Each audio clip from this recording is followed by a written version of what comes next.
Since Senator Carl Levin announced he won't run for re-election, we haven't heard from many people about whether or not they'll run. One name we do know is West Michigan Republican Terry Lynn Land. And 24-Hour News 8's political reporter Rick Albin's here with a look at the surprisingly little activity in the race so far. As we first told you yesterday, former Kent County Clerk and Secretary of State Terry Lynn Land will run for the Republican nomination for the U.S. Senate.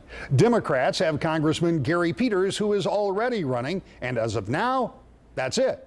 But it's a long time until the filing deadline, and a lot can change. But for now, the field is much less crowded than first expected. I talked with Land about that.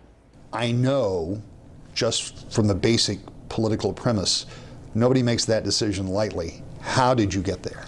Yeah, no, that's true. And when Senator Levin announced that he was going to retire and not run for re-election, I looked at the race, but I truly believed that one of the congressional Republicans would run. And then as time wore on, they all said no, except for a couple. And so I talked to them, and they still didn't feel that they were going to get in the race. And, you know, as someone who's run statewide twice and been successful as Secretary of State winning re-election, I know what it takes to run in the state. And I just think it's very important to be able to get out there, especially since the Democratic establishment has picked their candidate already. Those two Republican congressmen who may still run are Justin Amash from here in West Michigan, who tells me he's considering the race. I'm hosting a forum with him later this week where the subject is sure to come up.